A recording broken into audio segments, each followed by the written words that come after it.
పిల్లలకి స్కూల్ పాఠశాలైతే పేరెంట్స్‌కి స్కూల్ పేరెంట్స్‌శాల. నమస్తే రమగారు. నమస్తే జయ. రమగారు, మనం వంటింట్లో ఉపయోగించే పాత్రలు. ఈ మధ్య నేను ఒక 2, 3 ఆర్టికల్స్ కూడా చూశానండి. ఒక స్టోరీ విన్నాను, కుక్కర్లు పేలిపోతున్నాయని. ఎంత భయంకరంగా అనిపించిందంటే మా ఇంట్లో కూడా పేలింది అవునా రమగారు? Pressure pan. ఓహ్! ఎప్పుడో ఓకే. ఏదో చిన్న అడ్డం పడి డామని కొట్టేసి మొత్తం ఉన్న పప్పు అన్నం అంతా పైకి కొట్టేసి గందరగోళంగా అయ్యి ఇల్లు వాకిలి హ్మ్. ఆ వెయిట్ ఇక్కడ తగిలింది ఎప్పుడో ఓహ్! ఓహ్! పిల్లలు చిన్నప్పుడు. ఇంకా నయం. కానీ జాగ్రత్తగా చూసుకుని పెట్టుకుంటాను తర్వాత. అంతే, తప్పదు. ఉమ్. అవి మనం అల్యూమినియం వాడేవాళ్ళం. ఇప్పుడు స్టీల్ కూడా వచ్చేసినాయి. స్టీలే వాడాలని ఒక అవగాహన కూడా వచ్చేసింది. ఉమ్. ఇవి కాకుండా కంచు పాత్రలు చాలా మంచివని, ఇత్తడివైతే ఇక చెప్పక్కర్లేదు. రాచిప్పలు అంటారు చూడండి, ఉమ్. అవి మట్టి పాత్రలు. ఒకప్పుడు రోజుల్లో అవి వాడుకునే వాళ్ళం.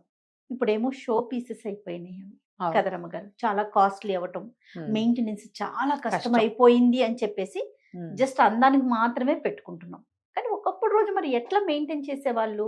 ఇవి లేనప్పుడు ఈ స్టీల్ కానీ అల్యూమినియం ప్లాస్టిక్ ఈ గోల లేనప్పుడు ఎట్లా చేసేవాళ్ళు రమ్మగారు? జయ, జీవన విధానమే తేడా అప్పటికి ఇప్పటికి. ఈనాటి పరుగు ఆ రోజున లేదు. ఈ ఈ ఒళ్ళు పరుగు, ఈ పని చేయలేని తనం ఆ రోజున లేదు. తర్వాత సమయం ఎక్కువ ఉండేది, ప్లానింగ్ ఎక్కువ ఉండేది.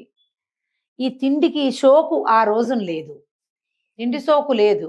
సింపుల్ పదార్థాలతో భోజనం అయిపోయేది.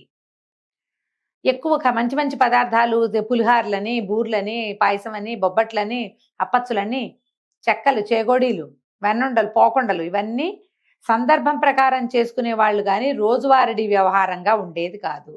రోజువారీ అందరిళ్లలోనూ ఓ పప్పు, ఓ రసం, ఓ చారు.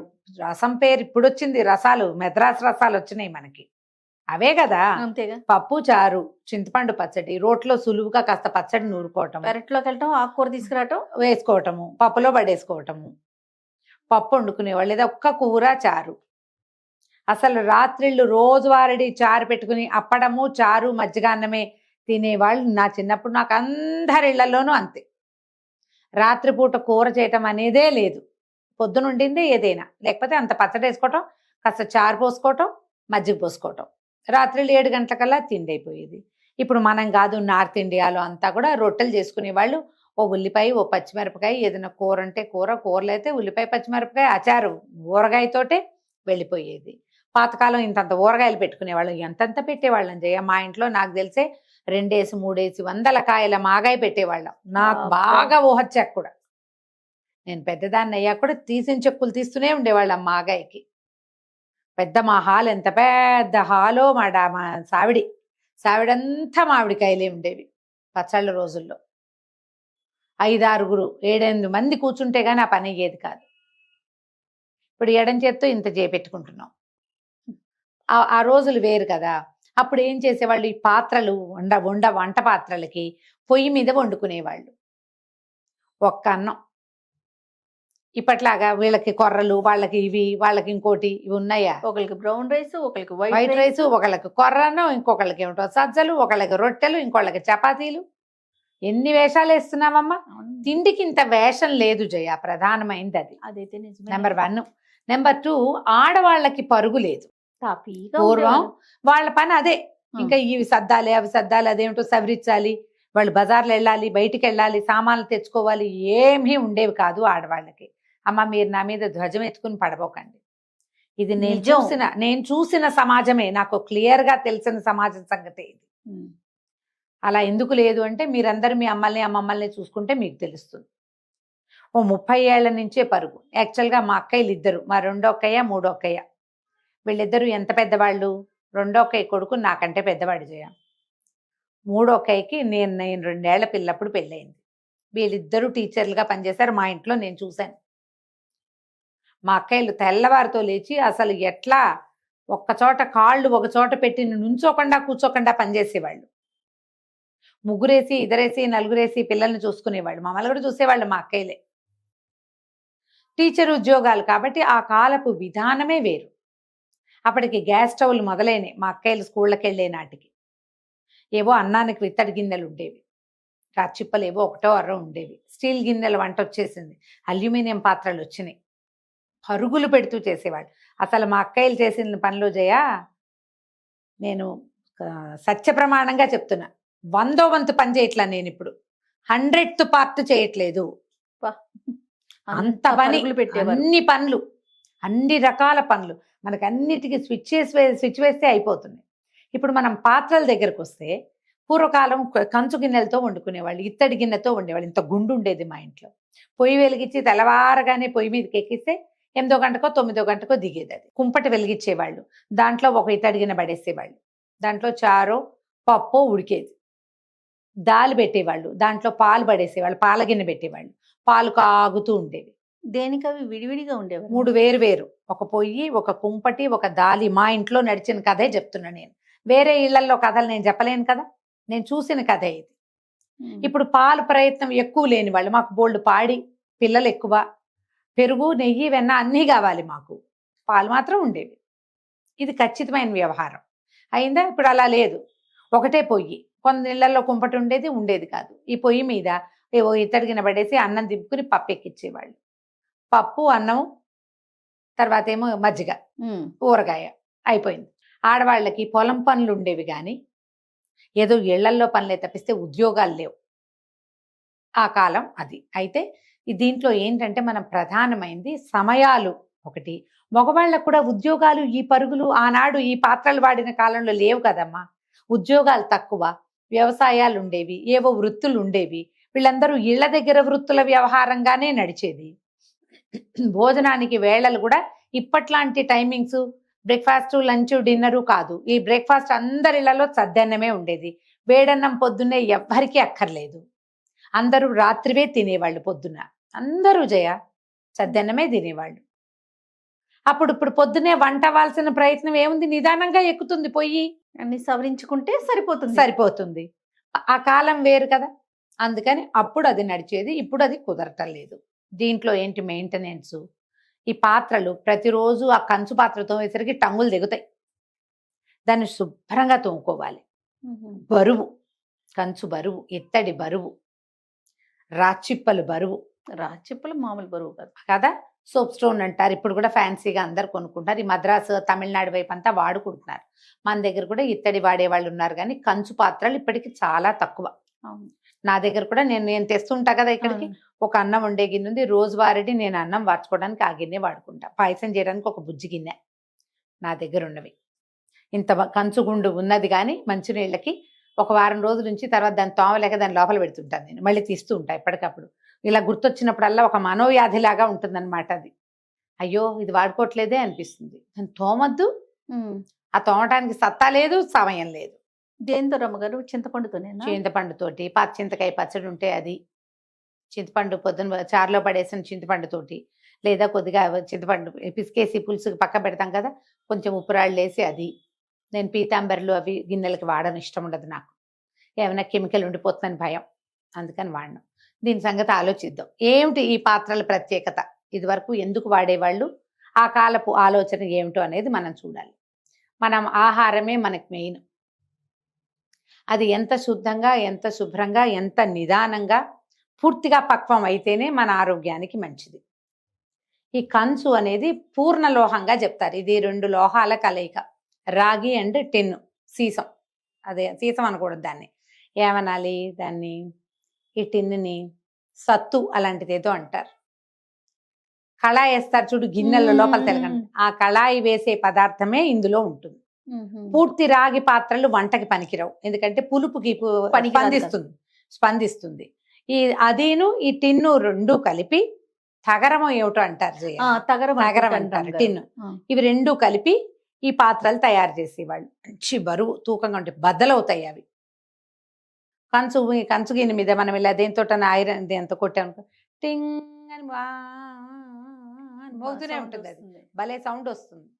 శుభ్రంగా తోమితే చాలా క్లీన్గా ఉంటాయి. దీంట్లో వండిన వంట రుచే వేరు. అన్నం కూడా తాపీగా ఉడుకుతుంది, అన్ని పక్కల సెగ అందుతుంది. ఓ పక్కన మాడడం, ఓ పక్కన ఉడకటం, ననుబాయి అయిపోవటం అలాంటివి జరగకుండా ప్రాపర్గా ఉడుకుతుంది, అన్ని పక్కలకి సెగ అందుతుంది, రుచికరంగా ఉంటుంది పదార్థం. దాంట్లో ఉండే మైక్రో న్యూట్రియంట్స్ ఆహారంలో ఉన్నవి, పాత్ర వల్ల రుచి పెరుగుతుంది. ఈ టిన్ను సత్తు పాత్ర ఉంది కదా, సత్యపాల అనేవాళ్ళు చిన్నప్పుడు. ఆ పాత్రల్లో మజ్జిగ భలే రుచిగా ఉంటుంది. ఇవన్నీ శుభ్రం చేసుకోవాలి, తోముకోవాలి, బాగా బరువుగా ఉంటాయి, ఖరీదు. దీనికంటే కొంచెం తక్కువ ఇత్తడి పాత్రల్లో కూడా వండుకోవచ్చు. ఇత్తడిలో కూడా మందపాటివి కొనుక్కోవాలి. అయితే ఇందులో ఏ పులుపు తగిలినా అది స్పందిస్తుంది. అవును, అందుకని ఏం వండినా అందులోంచి ఖాళీ చేసేసుకోవాలి. ఇత్తడి బరువు వంటకం వరకు వాడుకోవచ్చు, వంట వరకు వాడుకొని పాత్ర ఖాళీ చేసుకోవాలి. ఆరోగ్యానికి మంచిది. క్రమంగా ఏమైంది, మన వాళ్ళు అల్యూమినియంలోకి, తెల్లటి వాటిల్లోకి దిగారు. ఇది బ్రిటిషర్స్ కాలంలో వాళ్ళు పెట్టిన పాత్రల ఇది. అంటే ఈ జైల్లో ఉన్న వాళ్ళకి ఈ అల్యూమినియం పాత్రల్లో వండిన ఆహారం పెడితే క్రమంగా వాళ్ళ ఆరోగ్యాలు క్షీణిస్తాయని ఆ పాత్రలు ప్రవేశపెట్టారు వంట పాత్రలుగా అని ఒక కథనం చాలా చోట్ల చదువుతాం. చాలా పెద్దవాళ్ళు కూడా చాలా మంది చెప్తారు, బ్రిటిషర్స్ వచ్చాకే తెల్ల గిన్నెలు వచ్చినాయి మనకి అని. అల్యూమినియము స్లో పాయిజన్ లాగా మన ఆరోగ్యాన్ని పాడు చేస్తుంది అని. క్యాన్సర్స్ కూడా కొంత కారణం అవుతుంది. అంటే అల్యూమినియమేనా లేకపోతే అల్యూమినియం సరిగ్గా శుభ్రం చేయబడకపోవటం వల్ల అనేదైతే బాగా ఇంకా దాని మీద అవగాహన లేదు, కానీ ఇది నిజం. అల్యూమినియంకి ముందు, అల్యూమినియంకి తర్వాత ఇండియన్ హెల్త్ గురించి మాట్లాడితే అల్యూమినియం కంటే ముందున్న ఆరోగ్యం వేరు, తర్వాత ఆరోగ్యాలు ఖచ్చితంగా వేరుట. ఇది అయితే ఉంది. తెల్ల గిన్నెలు ఈజీగా సింపుల్గా తోమేసుకోవచ్చు, బరువు తక్కువగా ఉంటాయి, తొందరగా శుభ్రపడిపోతాయి, తొందరగా వండేస్తుంది అది అని, మంట గప్పుకొని వేడెక్కిపోతుంది తొందరగా.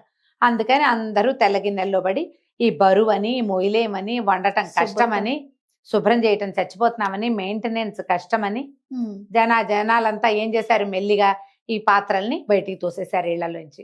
యాక్చువల్గా ఇలాంటి ఒక కంచు గుండిగా, ఇత్తడి గుండిగా అలాంటివి ఉంటే ఇవి అత్యవసరానికి అమ్ముకోదగిన వస్తువులుగా కూడా ఉండేవి. ఇదివరకు రోజుల్లో పెద్ద కంచు గుండిగా ఉందంటే అది ఈజీగా ఒక బస్తా 2 బస్తాల బియ్యానికి మారకంగా పనిచేసేది, తాకట్టు పెట్టుకోవడానికి పనిచేసేది. నాకు గుర్తుని చెప్తా, పొత్తూరు విజయలక్ష్మి గారిదనే ఈ కథ కాదా, పొత్తూరు విజయలక్ష్మి గారిది కథ చెప్తా ఉంటాను. సోమరాజు సుశీల్ గారిది అనుకుంటా. ఒక కథలో ఓ పిల్ల అమ్మాయి పెళ్ళవుతూ ఉంటుంది. సడన్గా అనుకోకుండా బోళ్ళంతమంది చుట్టాలు వచ్చేస్తారు. వీళ్ళు వంట అనుకున్న దానికంటే మనుషులు ఎక్కువైపోయారు. ఆవిడ పెళ్లి కూతురి నాయనమ్మ భలే ఘటికురాలు. ఆవిడ ఏం చేస్తుందంటే, ఏ సత్రంలో పెళ్లి చేస్తున్నారో సత్రంలో ఉన్న ఒక గుండిగని నిశ్శబ్దంగా తాకట్టుకు పంపించి, అప్పటికప్పుడు మళ్ళీ బియ్య బస్తా అవి తెప్పించి వంట పూర్తి చేయించేసి, మరి బియ్యం కావాలి, కూరలు కావాలి, ఎన్ని కావాలి, అవునవును, వంట పూర్తి ఫినిష్ చేసేసి పెళ్ళి అయిపోయాక వచ్చిన వాళ్ళందరూ ఇచ్చిన చదివింపుల డబ్బులతోటి చల్లగా ఆ డబ్బులు అక్కడ కట్టేసి ఆ గుండికి మళ్ళీ తెచ్చి వెనక్కి పెడతారు. అంత హెల్ప్ చేసేవి. ఈ కంచు అవి బంగారం ఉంటే మనకి ఇప్పుడు ఎంత దన్నో, పాత రోజుల్లో పురాతన పాత్రలు అంత దన్నుగా ఉండేవి.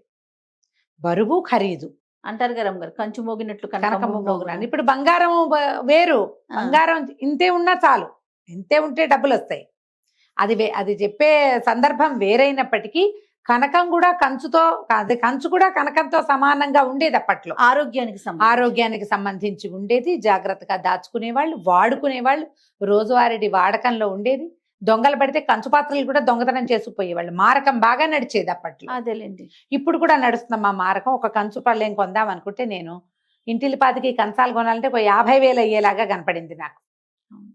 కంచు పళ్ళేలు, గ్లాసులు, కప్పులు కొంటే 50,000 చిల్లర. అంత ఖరీదైన లోహంగా మారింది అది ఇప్పుడు. కానీ ఓ కంచు పాత్ర ఉండటం మంచిదే ఇంట్లో.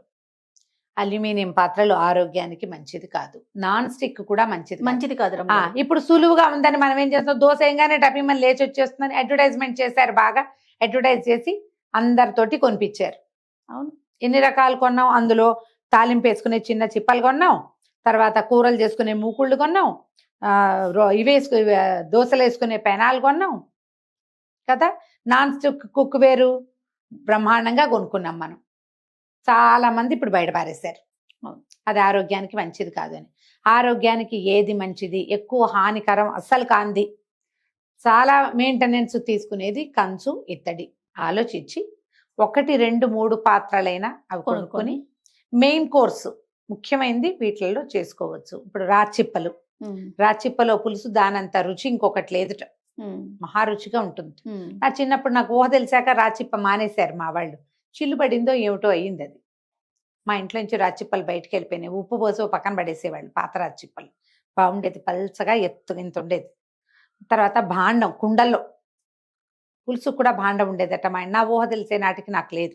మాకు స్టీల్ గిన్నెలు వచ్చేసి ఇత్తడి పాత్రలు ఉండేవి, ఇత్తడి మీద ఉండేవాళ్ళు.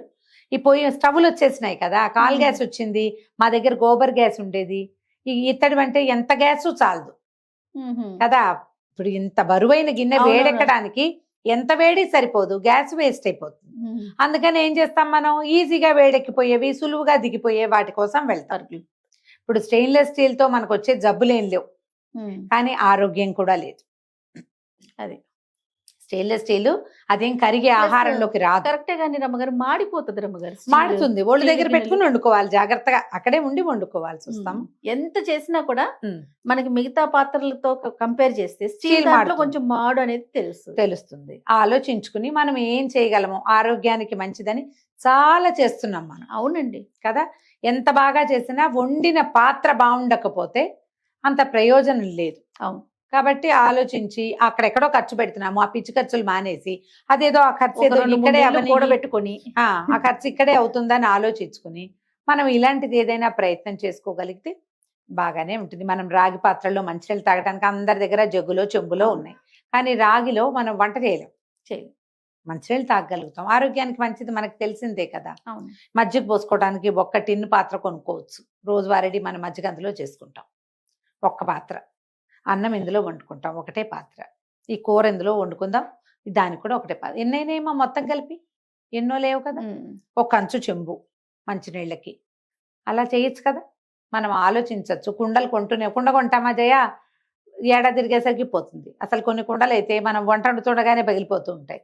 700, 800 పెట్టి కుండలు కొంటున్నాం. అవును. ఈ 7, 8 పెట్టే బదులు శాశ్వతంగా అలాగే కదలకుండా తరాల వెంబడి ఉండే పంచపాత్రలు కూడా కొనుక్కోవచ్చుగా మనం. ఖచ్చితంగా. ఇవన్నీ వాటిని ప్రమోట్ చేసే ఉద్దేశం కాదమ్మా. ఆరోగ్యానికి ఏది అవసరమో మనం పెట్టే ఎన్నో ఖర్చుల్లో ఇదొక ఖర్చు కాదు, ఇది మనకి ప్లస్ అని ఆలోచిస్తే కనుక మనం హెల్దీగా ముందుకెళ్ళచ్చు. వీటి మీద అవగాహన కోసం మీరు కట్టి చూడొచ్చు, బ్రాస్ ఆర్ బ్రాంజ్ ఏది మంచిది, రైట్, స్టీల్ మంచిదా, అల్యూమినియం మంచిదా, మీ అంతటా మీరే గూగుల్ చేసి తెలుసుకోవచ్చే. అవును. హాయిగా ఆలోచించండి. బోల్డ్ రకాలు ఖర్చు చేస్తాం, ఈ పని చేద్దామని కూడా ఆలోచించండి. తప్పకుండా. నమస్తే రమ్మగారు. నమస్తే జీ.